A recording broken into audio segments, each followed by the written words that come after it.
For today's application, I'm doing a makeup that was inspired by the Google Art application, and my model for today is Maddison. I first started off by taking a photo of Maddison. This particular piece of artwork, The Greatest Mother in the World by Harrison Fisher, from roughly 1917 to about 1918, came up, and it inspired my makeup application. So first, I just used the photo as a reference, and I'm going to start by moisturizing Madison's face and getting it prepped and ready for makeup application.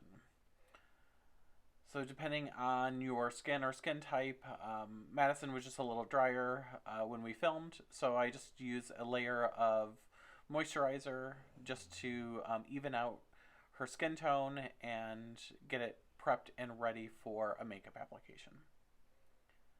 Here I'm just using a beauty blender to kind of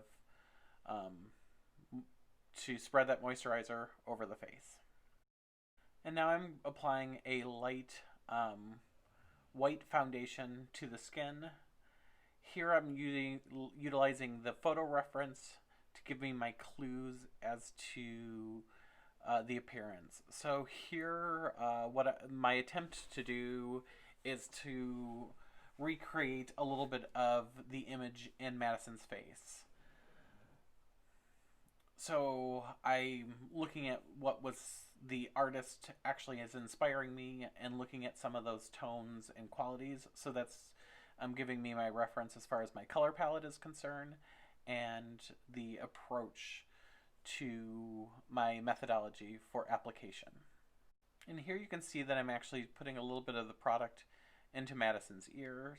So paying attention to details. If you're working in a film project, even if you're doing stage work, sometimes it's a key thing if you are doing a tonal shift to the skin.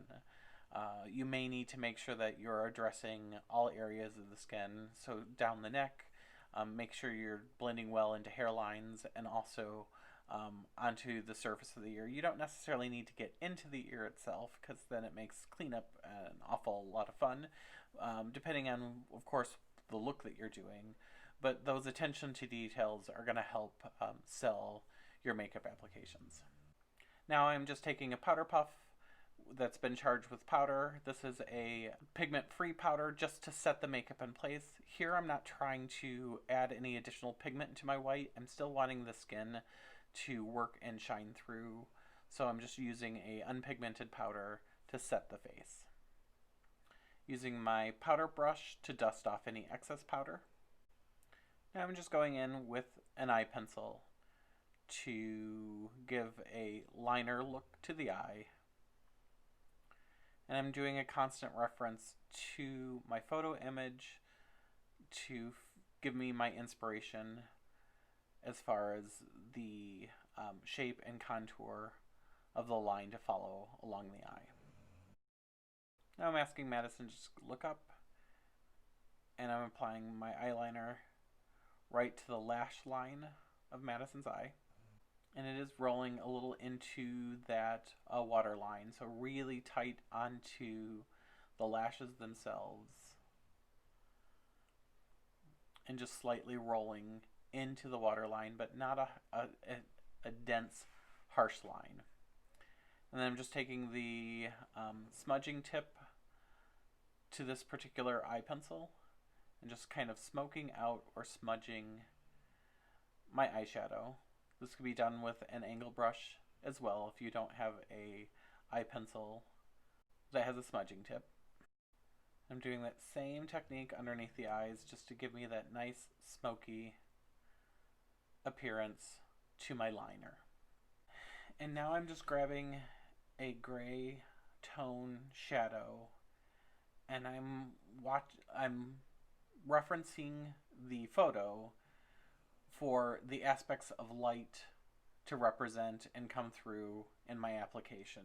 So here I'm not necessarily realistically trying to create shape and contour that I would naturally on the face, but I'm actually trying to create that dimensional look that is represented in the photo itself. And you can see I'm just working with a large powder brush as well as my beauty blender just to kind of give that quality of shading that would be represented in the piece of art.